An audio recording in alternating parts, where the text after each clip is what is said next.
Soon a wealthy suitor named Mr. Victor came from the city, and Adaora's parents saw their chance. They invited him over, smiling and nodding at every word. But when Adaora's mother called her to meet him, Adaora refused. "Mommy, I barely know this man. You know I love Emeka. This will never work." Her father was furious. "You will marry him. I will not watch you suffer with that poor boy." That night, Adaora sneaked out to meet Emeka. Tears shimmered in her eyes as she told him everything. "They want to marry me off, but I will wait for you," she promised. "Thank you, my love," Emeka whispered. "I'm saving up to start my own shop." Adaora smiled. "I'm saving too. We'll build our life together."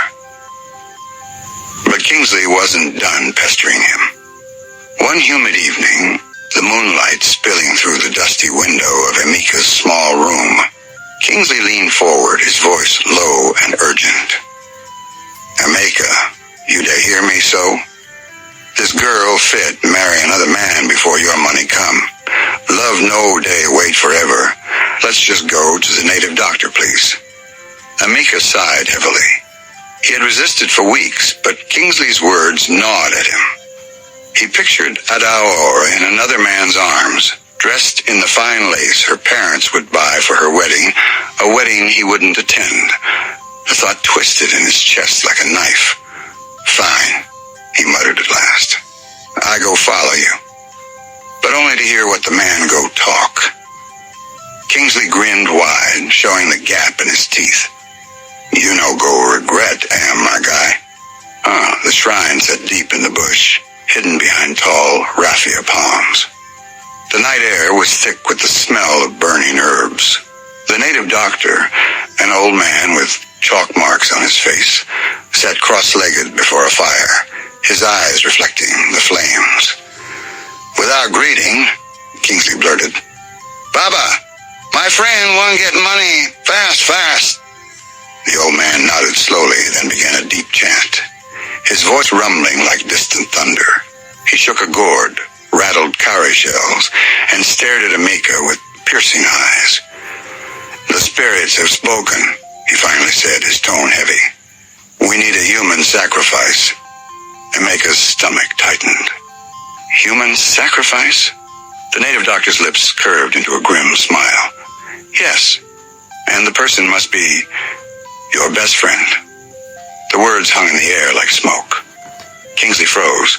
Then slowly his eyes widened as realization hit. "Wait, Baba, now me be him best friend. You mean me?" The old man nodded gravely. Kingsley stumbled backward, his voice cracking. "Emeka, I hope say you know they think wet and I they think. You want kill me, Abby?" Emeka opened his mouth to respond, but before he could speak, Kingsley spun on his heel and bolted out of the shrine, knocking over a calabash of cola nuts. "Kingsley, come back here!" Emeka shouted, laughing despite himself, and chased after him into the night. The two of them crashed through the bushes, Kingsley running like his life depended on it, Emeka trailing behind, calling out, "See your life! Now you carry me, come here!" By the time they reached the village path, Kingsley was panting hard, sweat soaking his shirt. He glared at Emeka. "I swear, my guy, if you even think I go disappear from your life." Emeka chuckled, still catching his breath. "You know well how I go kill my own best friend. A beg rest." Kingsley didn't stay quiet for long. A week later, he was back in Emeka's room, sitting cross-legged on the raffia mat like a man on a mission. "Emeka, forget that first Baba way one used me for barbecue. I don't hear of another native doctor way no day ask for human sacrifice. This one sure, I swear." Emeka gave him a side-eye. "Kingsley, you never learn lesson? Now so you won't carry me from frying pan into fire?" Kingsley leaned in, lowering his voice like he was sharing state secrets. "My guy, listen. This one know they play with blood. Him on be small sacrifice way anybody fit do. If we no try him, you fit just day here. They collect insult while Adaor they do pre-wedding photo shoot with another man. That image stabbed Emeka's mind again. Against his better judgment, he stood up, dusted his trousers, and said, "Oh yeah, show me the road." The second shrine was different. No skulls, no eerie red cloths, just a small mud hut surrounded by plantain trees. The native doctor here was an older man, calm-eyed, wearing nothing but a white wrapper and a necklace of cowries. After listening to Kingsley's pitch, the man sat quietly as if weighing invisible coins in his mind. Then he nodded and said, "You will be rich, but there are rules." Emeka's stomach tightened. Rules? The man began counting on his fingers. Number 1, every night you will be the last to bathe in your compound. Number 2, every morning you will be the first to bathe. Number 3, every afternoon, exactly 2 o'clock, you must bathe again, no matter where you are. Kingsley's eyes brightened. Baba? No, just bathing? This one easy now. But the native doctor wasn't finished. From 12 noon each day, you must not speak to any woman until you lick this salt and drink this palm oil. If you break these rules, the wealth will vanish and madness will follow you all your days. The man's voice dropped on the last words, making the air feel heavier. Emeka stared at the salt, then at Kingsley. "And I went and be this? Do you want to turn me to village comedian Wade A. Bath for everywhere?" Kingsley smirked. "My guy, you go prefer bathing or begging? Choose one." Emeka sighed. "Okay, I go try. But if I start to look like madman, now you, I go hold." And so it began. The villagers soon noticed Emeka's strange routines. Some whispered, some laughed. He would disappear at exactly 2 p.m., even if he was in the middle of a conversation and rushed to bathe. At 12 p.m., he would suddenly stop talking to Adaor mid-sentence, lick salt, gulp palm oil, and act as though nothing happened. The rules weighed on him like chains. One evening, he told Kingsley, "My guy, I dey tire. This thing dey make people look me like, say my brain done shift." But Kingsley only waved him off. "Patience, Emeka. Soon money go land." It was a blistering afternoon. The kind where even the lizards gave up sunbathing and hid in the cracks.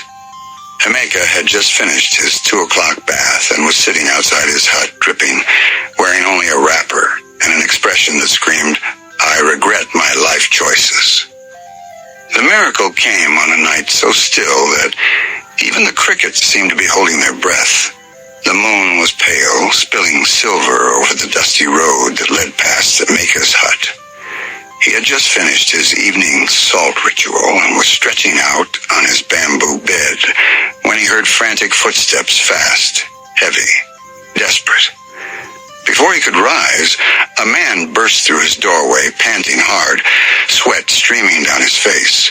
His clothes were torn, and his eyes darted like a trapped animal.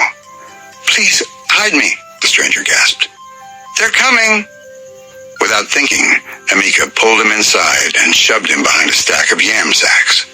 A moment later, the pounding of many feet thundered past the hut, angry voices shouting into the night. The stranger pressed a finger to his lips, trembling as the danger passed. For nearly an hour, they stayed in the dark, until the sounds faded into nothing but the night breeze. The man finally stepped out, breathing deeply, as if pulling the whole world back into his lungs. "I'm a miner from Joe's," he said, a voice calmer now. "Those men wanted to rob me. And maybe worse, you saved my life." He reached into his torn coat and pulled out a small leather bag. It jingled with a weight that made Emeka's heart skip.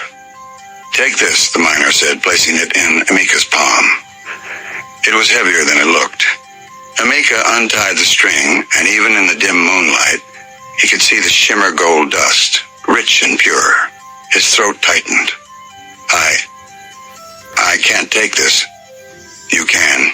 And you will, the miner interrupted firmly. Think of it as my life in your hands. I'll make more.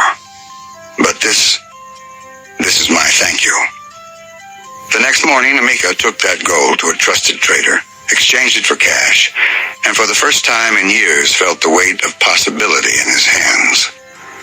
That gold became the seed for something far bigger.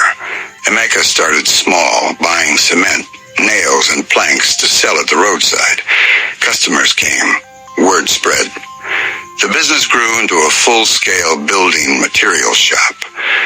From there, it was like dominoes falling in his favor bulk supply contracts.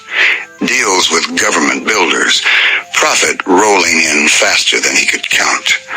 Soon there were cars in his driveway, estates in his name, and envelopes of thank you money sliding into the hands of Adeora's parents, who now called him our in-law with pride. The man who once bathed thrice a day for luck was now bathing in wealth. Kingsley whispered, voice shaking. Emeka, now so your money done finally land. This bathing and salt thing, any work? Adeora first heard the whispers in the marketplace. Emeka don hammer. Emeka don buy motor. Now so money they flow for him shop. She thought it was gossip, another village exaggeration. But the day she saw him drive past in a shiny black Jeep, slowing just enough to greet the elders by the roadside, her heart skipped like a drumbeat. This was not the Emeka who used to sit with her under the mango tree, dreaming with empty pockets. This was a man who had arrived. That evening, Adeora sat by her window, watching the compound walls of her family's house. For months, her parents had dismissed Emeka, entertaining suitors from wealthy families who came bearing gifts. Yet now those same parents were whispering behind closed doors, their tones suddenly softer whenever Emeka's name came up. Her mother even said it aloud one night while Adeora was pretending to sleep. If only we had known. That boy is destined. And see how he has not forgotten us, bringing gifts, greeting with respect. Some rich men lose their heads, but this one, he is humble. The word stung Adeora's ears. She remembered how many nights she had cried, torn between her love for Emeka and the pressure from her family. She remembered the shame of seeing him treated like a beggar, of her father changing the topic whenever marriage was mentioned. And now Emeka's name carried weight, his wealth smoothing over every insult. This journey isn't over yet. Part 3 is coming, and trust me, you don't want to miss it. Hit that subscribe button to Tales by MSK and be the first to experience more gripping, unforgettable stories. Stay tuned, the best is yet to come.